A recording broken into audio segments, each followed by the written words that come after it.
Welcome to A Conversation with History. I'm Harry Kreisler of the Institute of International Studies.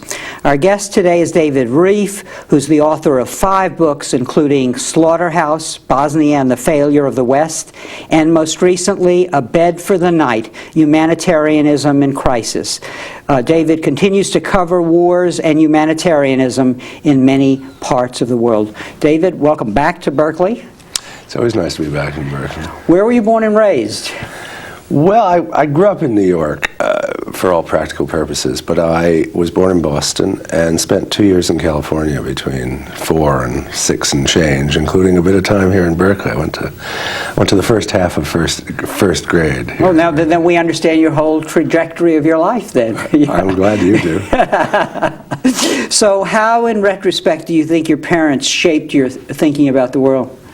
I did grow up in New York in a world of exiles. My mother was very close to a lot of Cuban exiles, first from Batista at the end of the 50s, and then shortly thereafter, others, and in many cases the same people from Fidel Castro, people who'd gone back, thought they were going to support the revolution and been quite horrified and disenchanted by it. So I certainly grew up, and of course I grew up to a very large extent in a world of German Jewish exiles and emigres. My godfather was one of the founders of Brandeis University, and a man called Nahum Glotzer, who'd been Franz Rosenzweig's secretary and who lived in this world of that kind of world. Herbert Marcuse, when I was a small child, lived in our attic in Cambridge, Mass. So it was a world of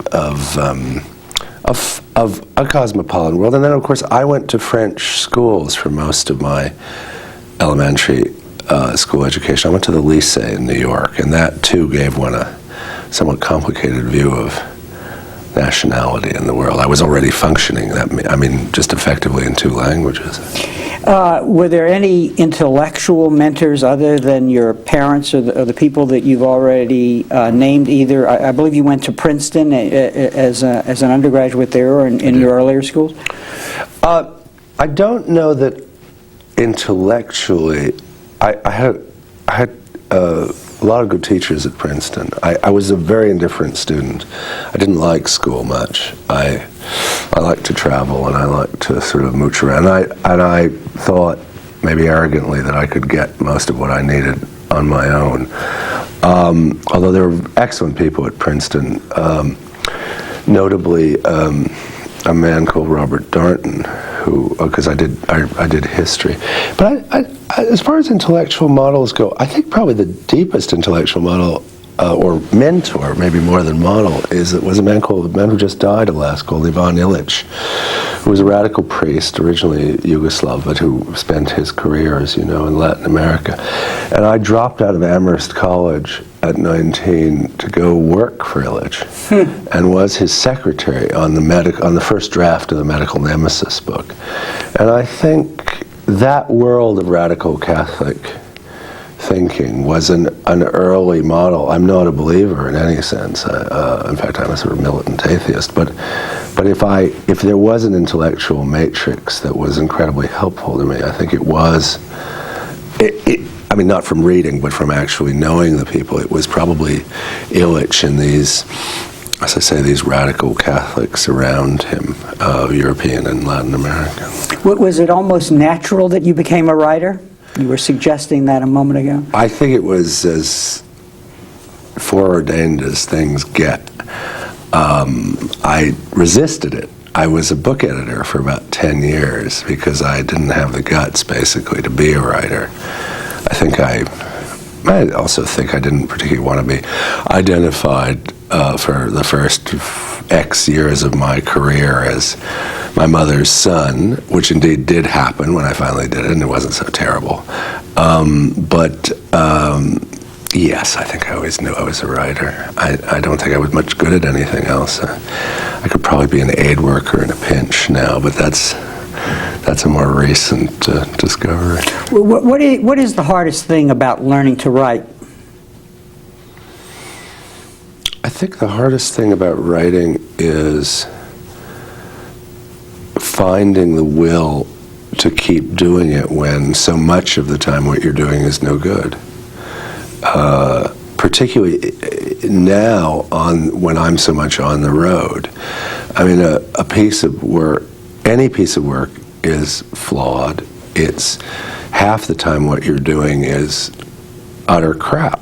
And the difficulty of writing is no pun intended, getting it right.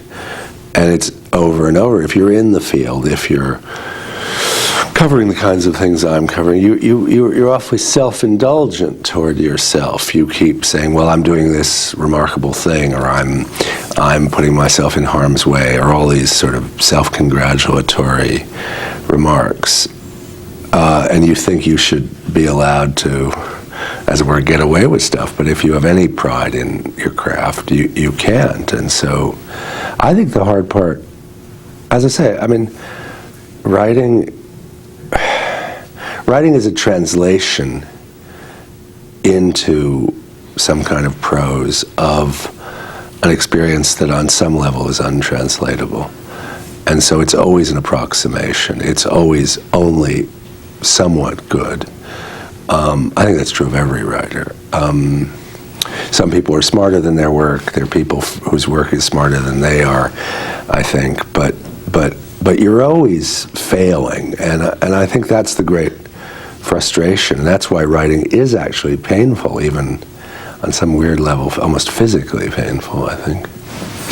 Your writing could be characterized by the following. You're clearly very well read, and a person who follows the intellectual debates around a subject matter. But on the other hand, you've made a commitment from your first works to really go into the field, to travel, to check things out. How do you address that those two very different realms, namely researching, sitting, reading books, following an intellectual debate on the other hand, but on the other hand, going to wars, going to immigrant communities wherever in Miami or LA? Well, I'm increasingly intolerant of armchair writing about these subjects. I don't, for a second, I'm not talking about people who do other kinds of writing, philosophers, theorists, IR people. I've no beef with them and no reproach. I have no right to make any reproach toward any of that work. But my experience of the field is that every time I go to a place, I think something different than what I thought when I was sitting in my apartment in New York or in the various European cities that I sometimes call home. And my experience is always that life in the field changes what I think. So I'm now incredibly hesitant and indeed almost tongue-tied about any place I haven't got my boots muddy in. So for example, one of the places in the world that's probably most important to think about is North Korea. But I've never been to North Korea. I've been to Panmunjom and I've been to South Korea, but I've never been in North Korea. I don't have any sense of the place, and I'm incredibly reluctant to voice any kind of opinion, either about Korea or, for that matter, about American policy toward Korea. Whereas, I just think of my experience in the Balkans. I came to Bosnia completely in 1992, completely ignorant of the place. I couldn't have drawn you Sarajevo accurately on a map. And by the end, I think I understood something about it.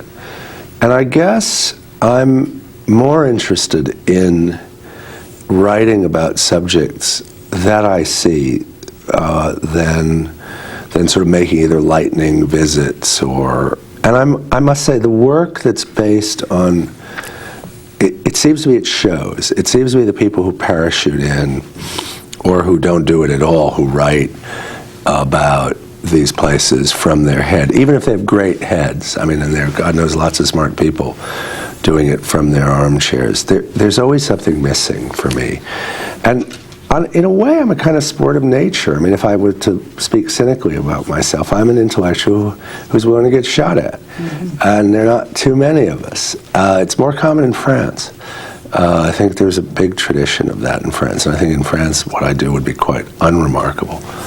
So before we talk about your new book, I want to understand what is your pace like when you go to places, and how do you either write or prepare for your writing? Do you keep a diary? Where are your creative moments? In Bosnia, at a scene of war, or coming back, to your apartment wherever and thinking about what you've seen? Yeah. Well, before I go, I read a lot. But my sense, again, is, and I'm not being falsely modest, is I don't understand very much.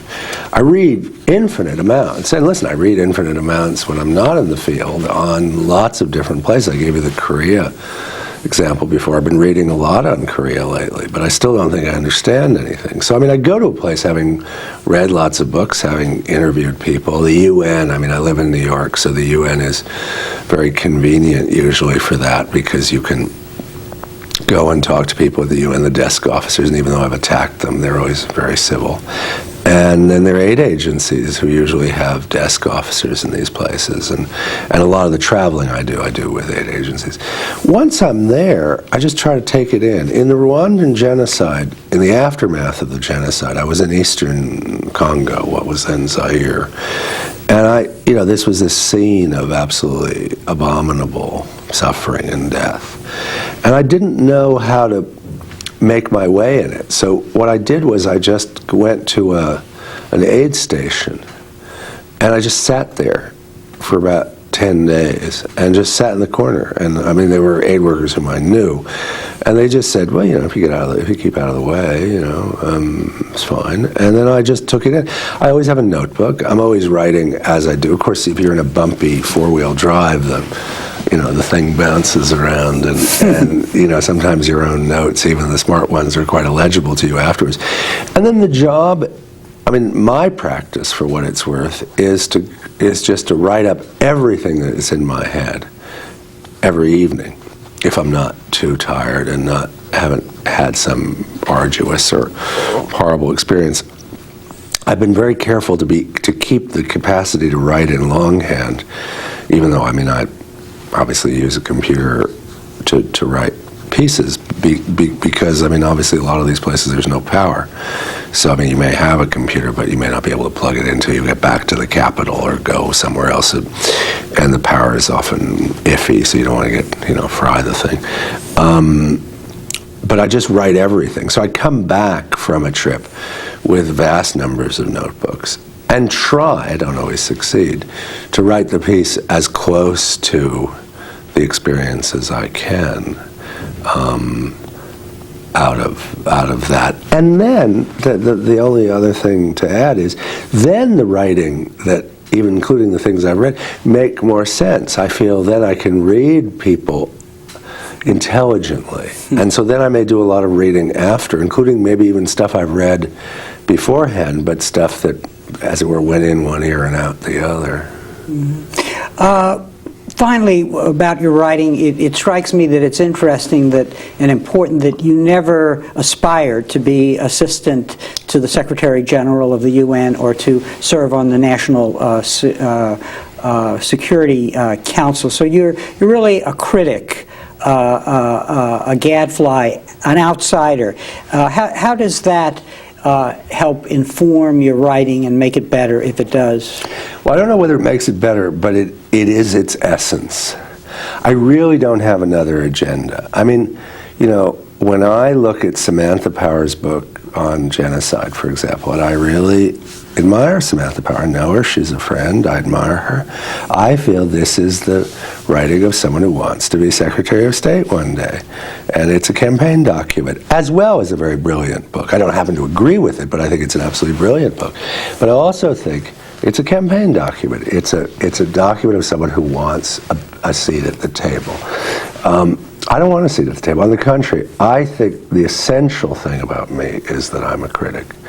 Not a contrarian in the sort of Christopher Hitchens sense. I don't have much patience for that concept. I think it's kind of adolescent. But a critic. I think my job is precisely to offer non-constructive criticisms. I don't think it's my job to say, this is a helpful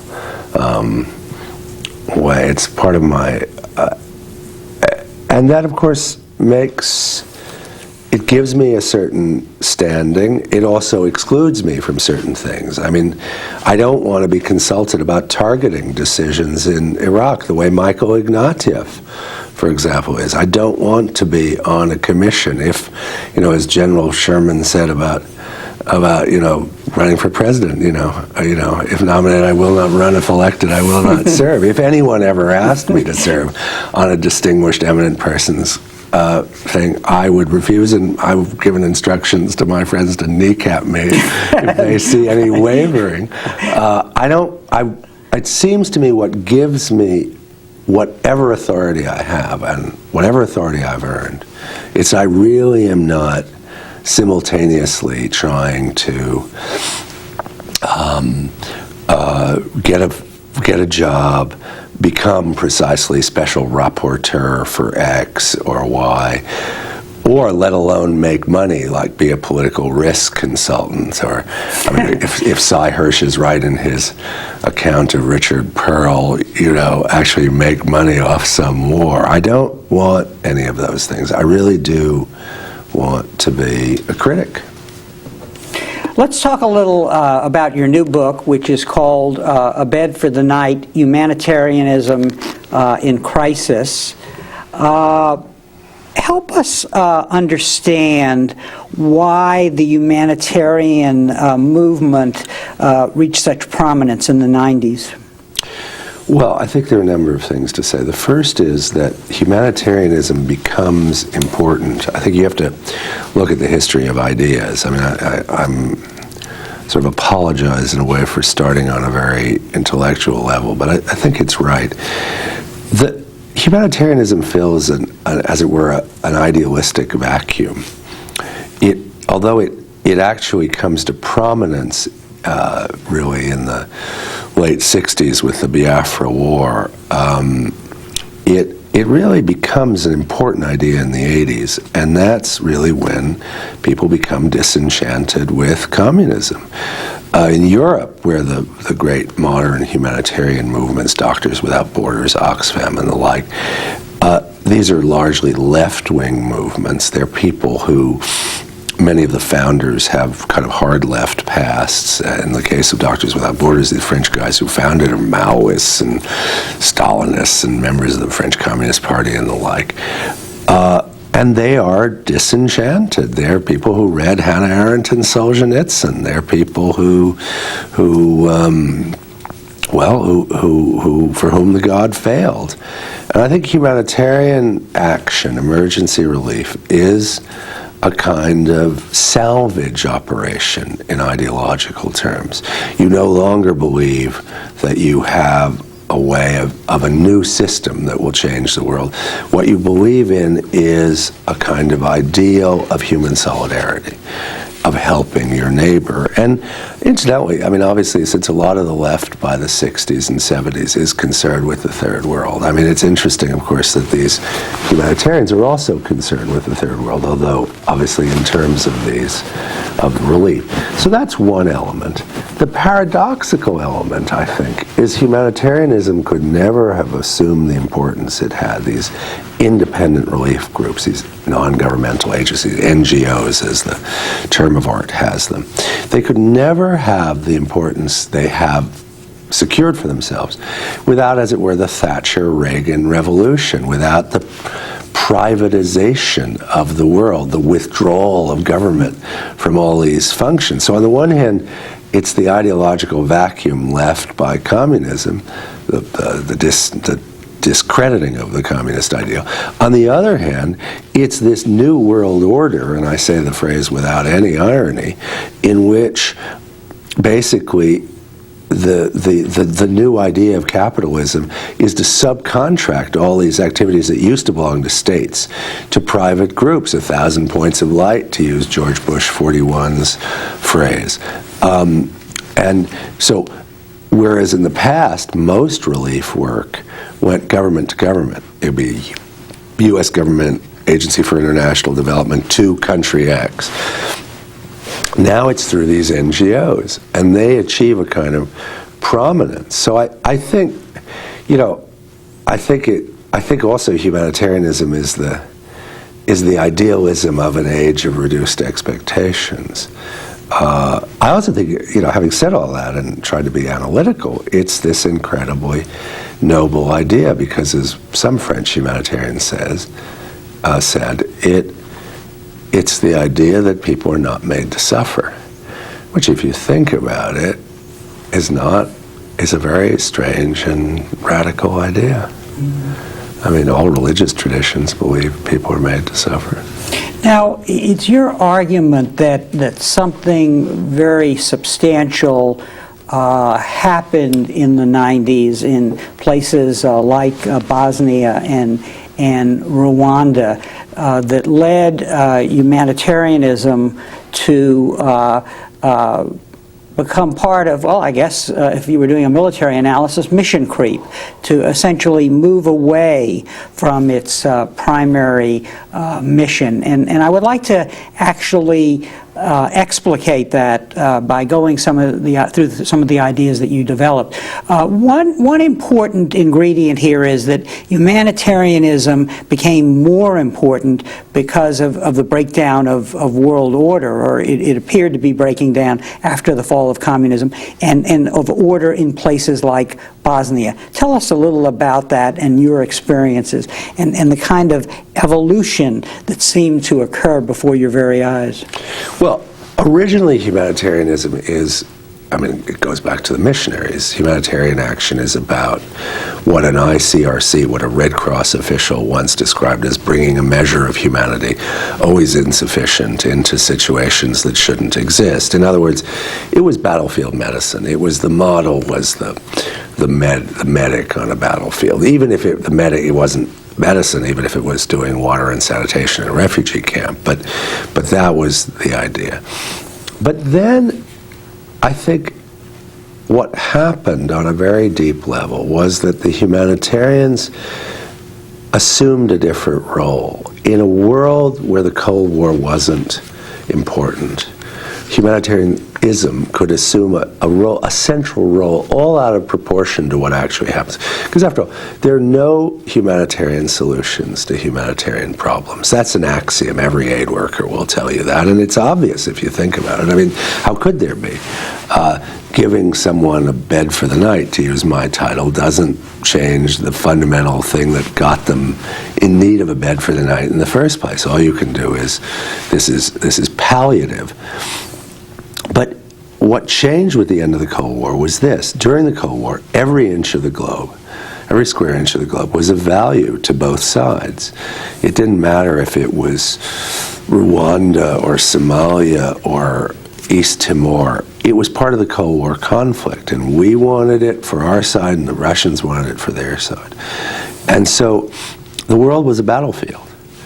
And I think what happened after the Cold War is that people went back to perhaps an older idea of the world, which is there were useful bits of the world, profitable bits that were interesting, and then other bits that nobody cared about. If you like, if you use a sort of American urban analogy, a kind of redlining of the world, the way banks are said to draw red lines around areas where they won't give loans, poor areas in the inner cities and rural poor pockets, and so a place like Rwanda became irrelevant. But at the same time, in an age of mass communications, the CNN effect, the ability to broadcast a genocide live in real time, as people did from Rwanda, there was a need to be seen as doing something. I think our moral pretensions are such that just saying, well, sorry, we don't care about Rwanda, that's unsayable.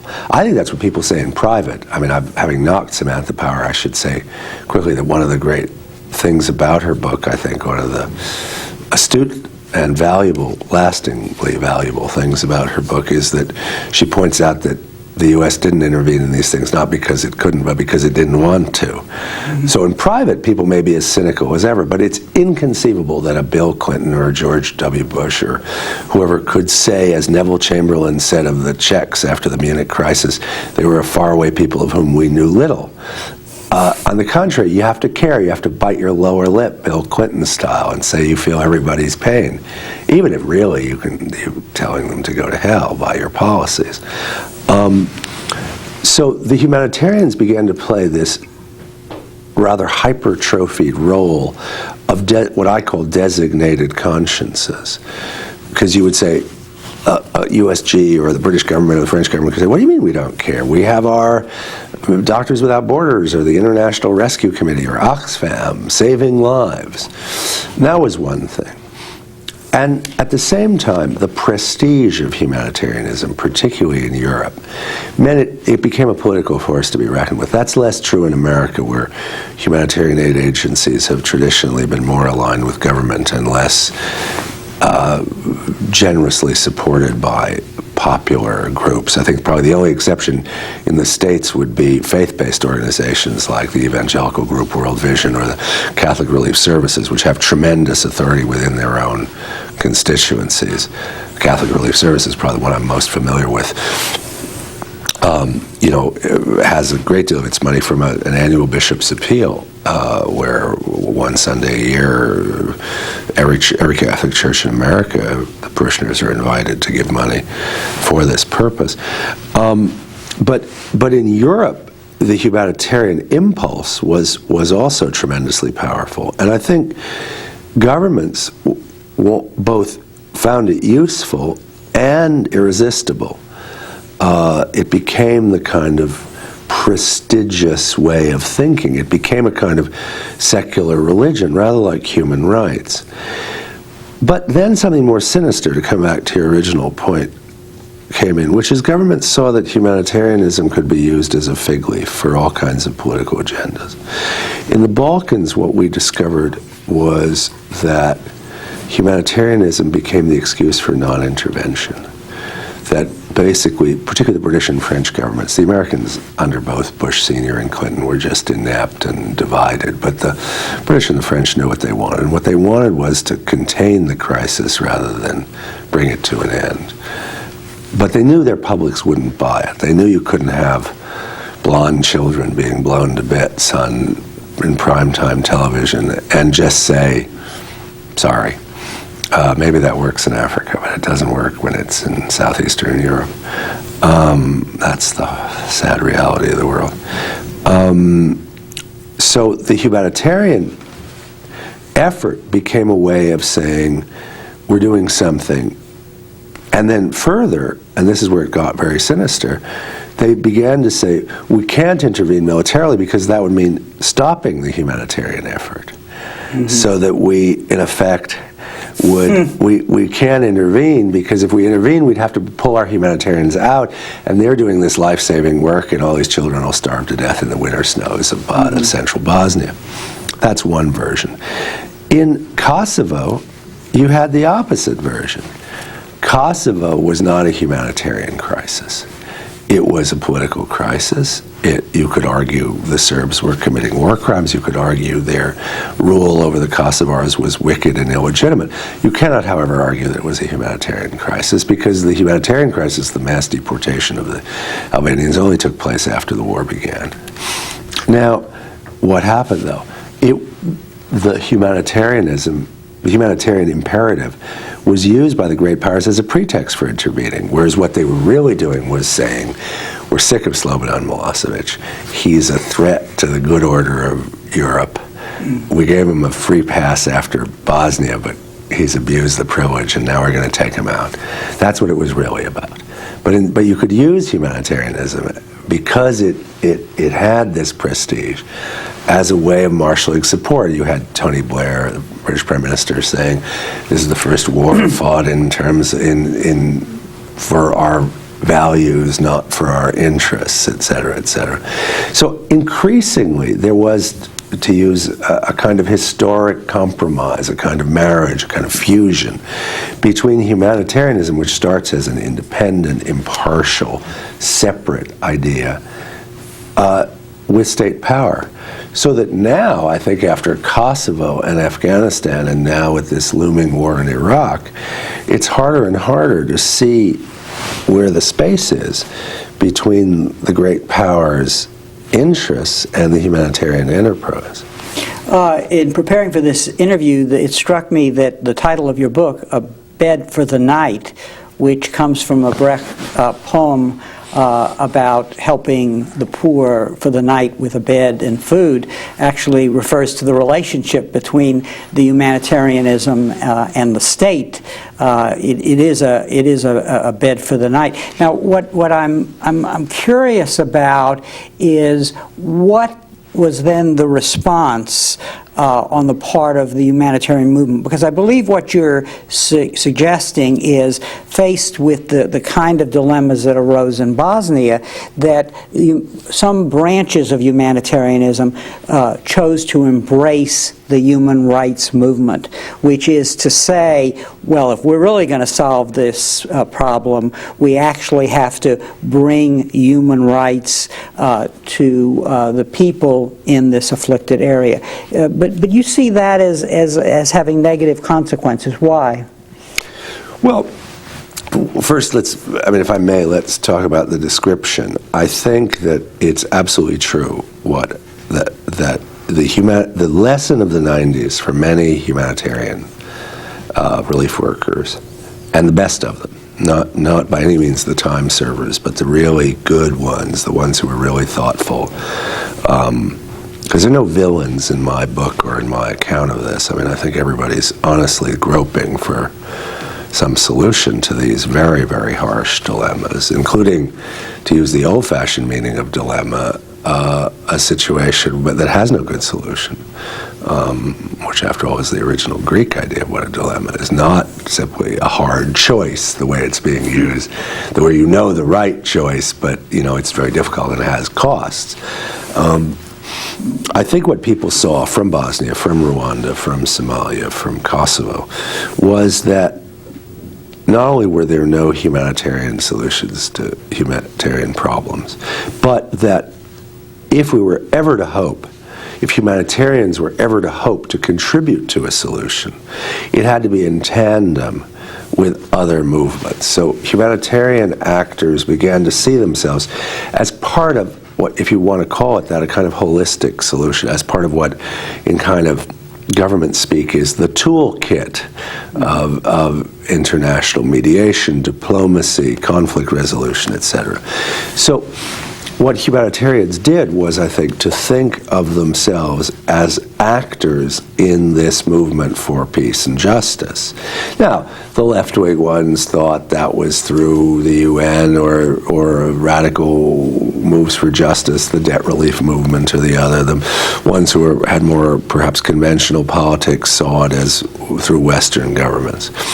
I think that the main thing that humanitarians were very turned on by, and it's unfair of me to put it that way, found great solace in, was the intuition of the human rights movement that these crises, these wars, these refugee emergencies, were to a very large extent the result of human rights abuses. That the governments that committed human rights abuses were the governments that created these emergencies. So that if you could address, as it were, simultaneously, human rights issues and humanitarian issues. Not that the two movements were the same, and not that they had the same interests, obviously, because human rights has to be absolutist as a practice. You can't start grading on a curve. You can't say, these people torture, but they're the good guys, so it's not as bad as those people who torture because they're the bad guys. Obviously, that's what whereas a humanitarian relief worker has to make deals with gunmen. Otherwise you don't get your supplies through. But still, that the interests of the human rights movement and the humanitarian movement were largely the same. And that is where it also solved for the humanitarians, and this is an important point for Western relief workers who are obsessed with issues of paternalism and neo-colonialism, the issue of their role, because they could say to themselves, we're not just benign philanthropists from the rich North. We are people trying to secure rights enshrined in international treaties and declarations for people who can't secure them for themselves. The Universal Declaration of Human Rights, the Genocide Convention, the Geneva Conventions, etc. Now, that sounds very appealing, My problem with it, and the reason I think there's the marriage of humanitarian action and state power has been such a disaster, is that I actually think the logic of the human rights movement is imperialist. I think, in fact, that what I don't think it was necessarily intended this way. But I think once you talk about categories like international justice, or you talk about bringing people to justice, or an end to impunity, I'm just using the standard slogans of the human rights movement. If you're really serious about that, the only way to do it is by at least the possible use of force. And I actually think the human rights movement, whether wittingly or unwittingly, has increasingly become a force for a kind of recolonization of the world in the name of rights. Now, the first thing I would say, just as historically, is it's an illusion to imagine that previous imperial moments didn't have similar benign rationales. The most terrible of the many terrible European colonial enterprises in Africa in the 19th century, which was Leopold's Congo, was originally based, Leopold's possession of the Congo, the grant of the Congo by the other European powers to Leopold as his private fiefdom, was on the basis of anti-slavery. Leopold promised to end the slave trade in the Congo Basin. Now, he was, in fact, the Abolitionist Society of Britain made him its poster boy. At one point, he was thought, this is a man who was responsible, at a conservative estimate, for the death of 10 million people, one of the great slaughters in human history. So, while human rights people would say, oh, David Rieff is very unfair to us, our intentions are quite different, I think my answer is all imperial moments, except maybe Genghis Khan, have had some kind of civilizing or humanitarian rationale. Certainly 19th century European colonialism did. In fact, Cecil Rhodes, the great figure of 19th century British colonialism in Africa, described colonialism in Africa as philanthropy plus 5%. And was he wrong? I don't know if he was wrong. So again, I think to actually administer, to actually fulfill the dictates of international law in the way that human rights activists want it fulfilled requires guns. And so again, the first problem is that I think we are kidding ourselves if we imagine that the human rights movement is somehow an oppositional movement to Western power. On the contrary, what it wants to do is it wants to make Western power in the service of good.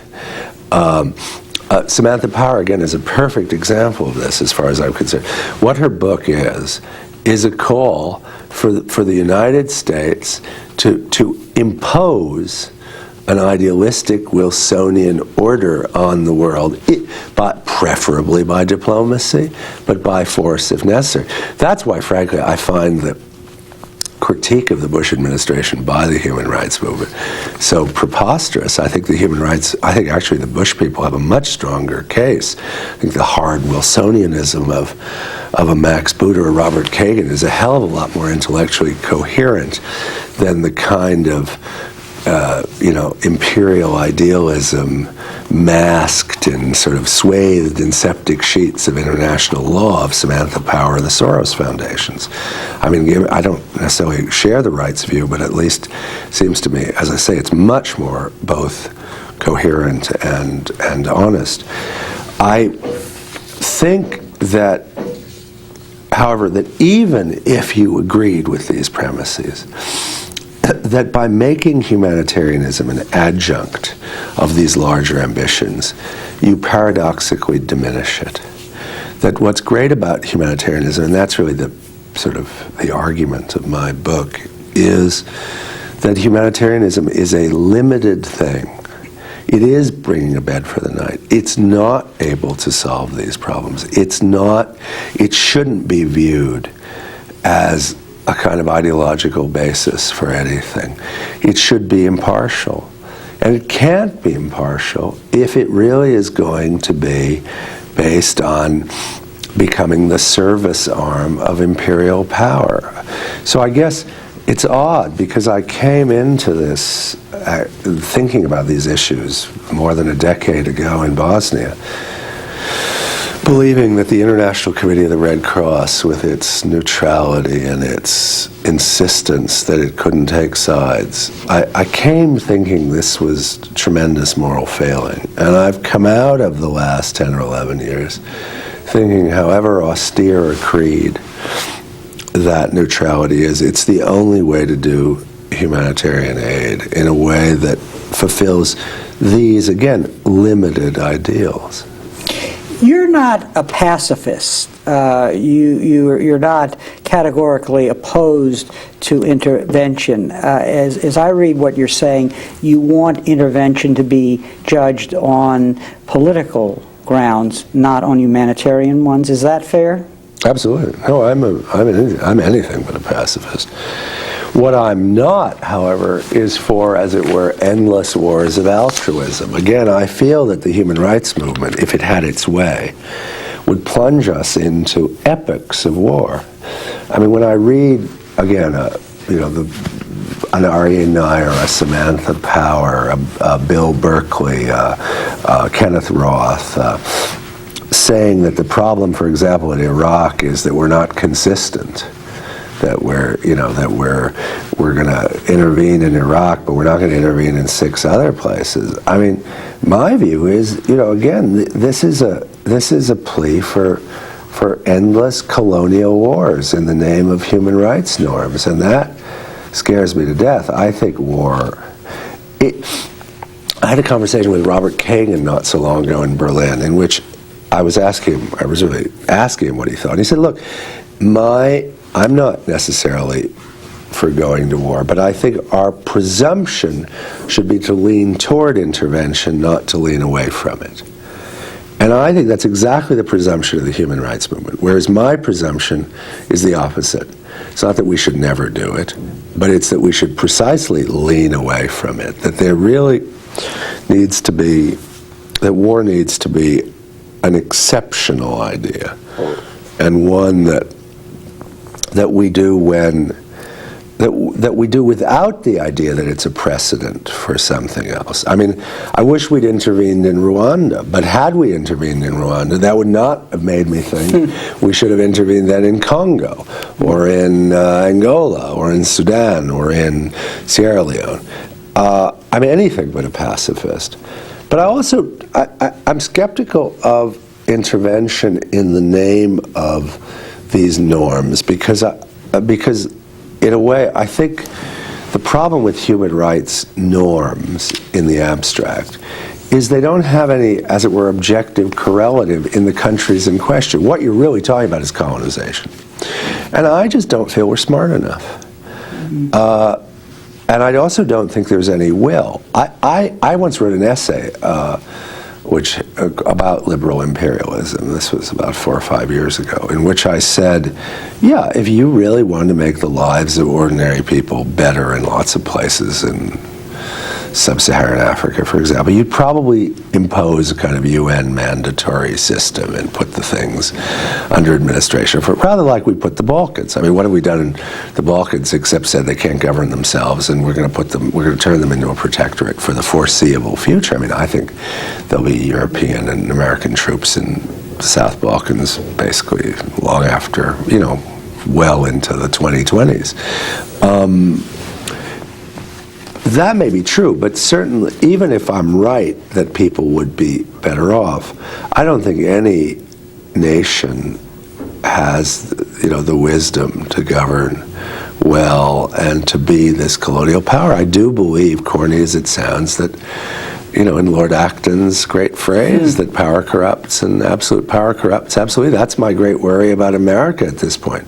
Not because I'm always opposed to intervention, not by any means because I'm anti-military, and not because necessarily I do think that, or put it another way, I absolutely think that at times American military action has been a force for good and can be a force for good.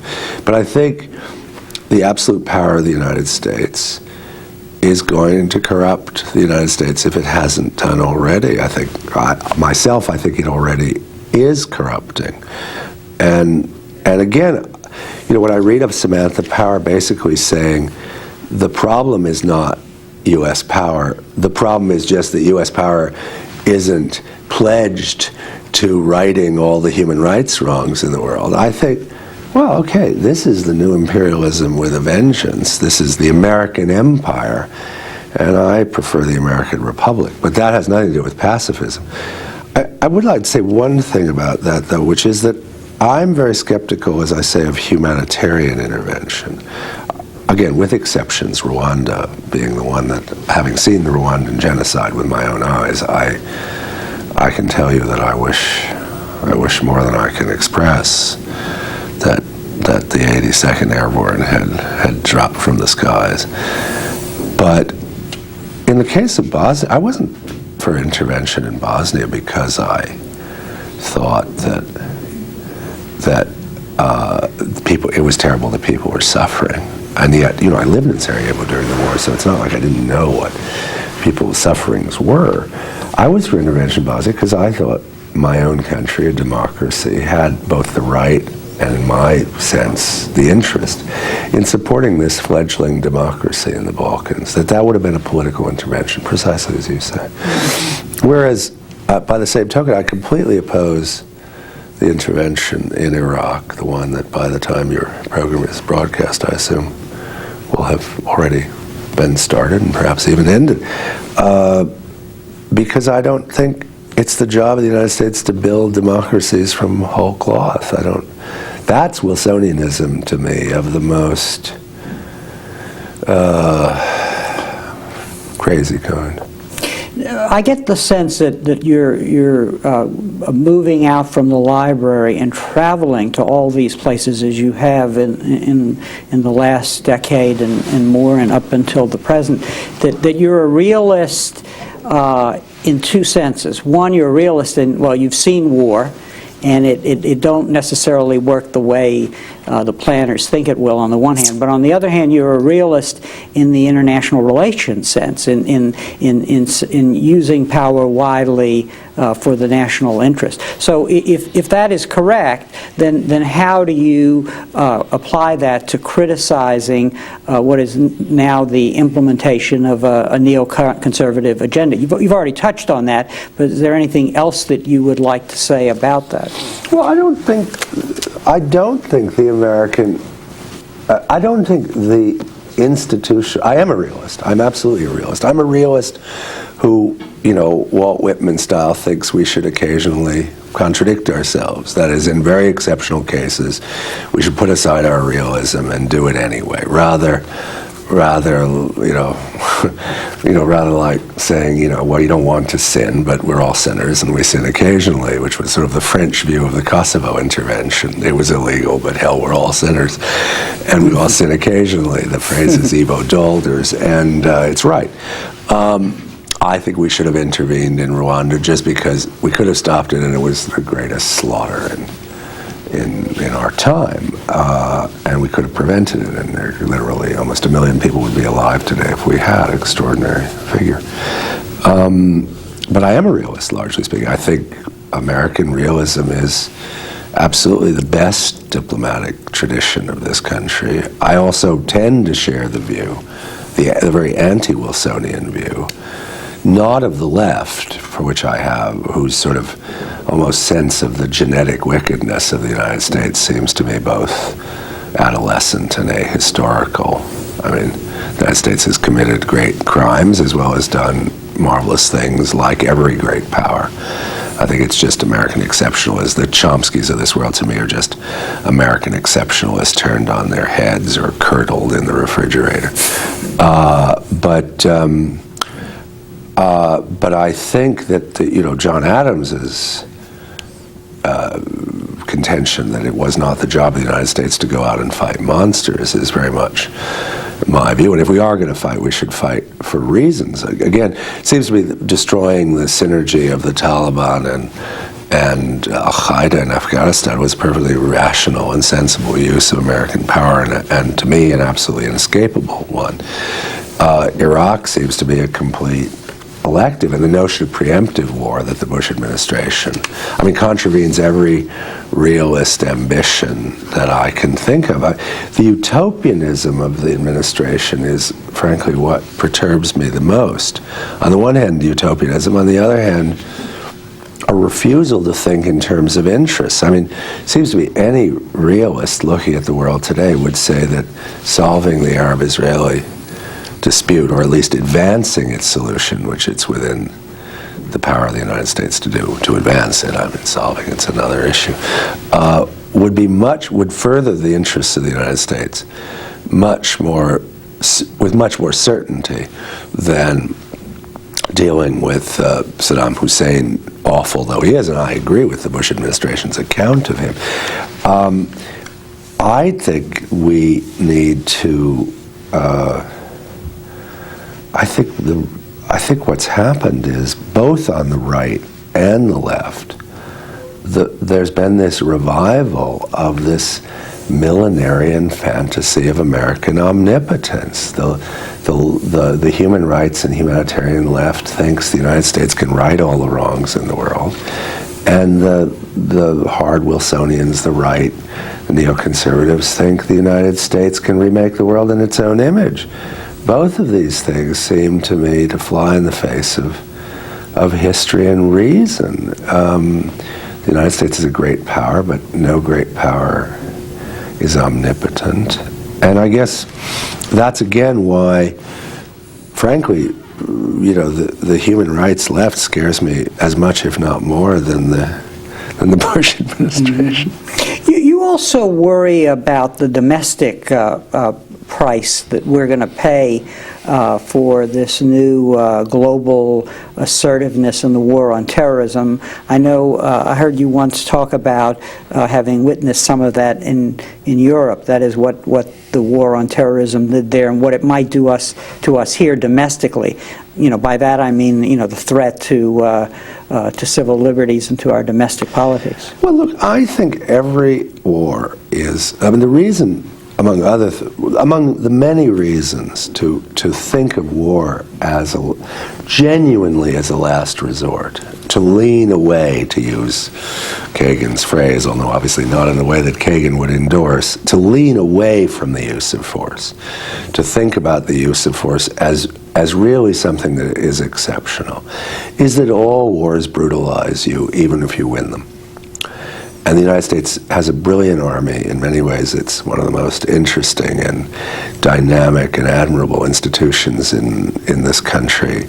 I know them well. I spend a lot of time in military circles. I admire them greatly. But for the civilian side, it seems to me the history of war is a history of the victors coming out brutalized. You can't tell me that World War II, with the firebombing and with the use of nuclear weapons in Nagasaki and Hiroshima, didn't make the United States a more brutal place. I really feel that war is by definition lowering. Although I insist that there are times when you have to do it, as in Afghanistan. But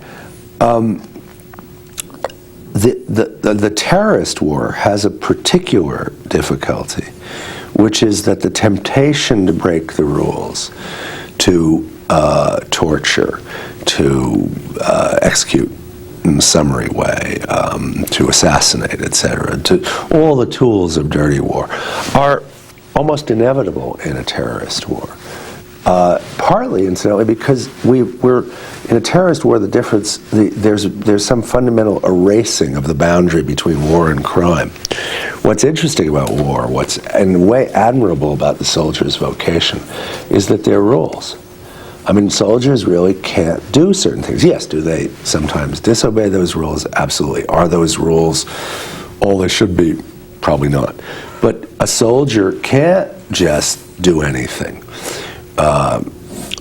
Whereas once you're fighting people you don't accept are also enemy combatants, once you make them illegitimate the way the administration has declared our enemies in the terrorist war are illegitimate, then anything is possible. And I just see a kind of moral disaster. Now, to some extent, it's inevitable. I mean, once people pilot planes into your buildings and say that they're going to kill the Crusaders and the Jews, and that there's no distinction between civilians and military people, which after all is what they say. In the words of Carlos the Jackal, the people in the World Trade Center were just soldiers in suits and ties.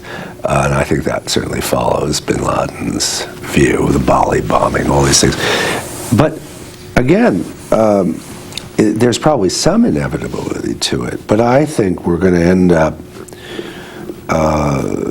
much the worse. And I think the more we view, some of it may be inevitable, but the more we view our remit as to transform the world in our own image, the more in effect we go down the road of this war being the essential defining characteristic of our society. And that, to me, then I see the whiff of all the really dangerous possible transformations of our society. I mean, they haven't happened yet, and I think, the hysteria over some of the things the Attorney General has done are perhaps a little overblown, but it could come. And certainly there are people in the administration who would like it to come, and not only here, there are people in Europe as well. Everyone talks about the difference between Europe and the United States, but one good terrorist attack, good in inverted commas, had the Strasbourg Cathedral been blown up, I wonder whether the Europeans would be taking quite the view they're taking at the moment. I think it's a very scary time. I think there was a lot of reason to be afraid that the post-Cold War world, that the world of globalized multinational capitalism was going to be a lot less democratic anyway than what preceded it. And with terrorism, it seems to me the risk has now been ratcheted up. David, I regret to say we're out of time. I can't help quoting Andre Malraux. You quoted him for saying that utopianism is all well and good if it proceeds from a courageous appreciation of the world as it actually exists. And I think it's fair to say you've done that here in this conversation in your books. Thanks very much for joining us today. Thank you. Thank you, and thank you very much for joining us for this conversation with history.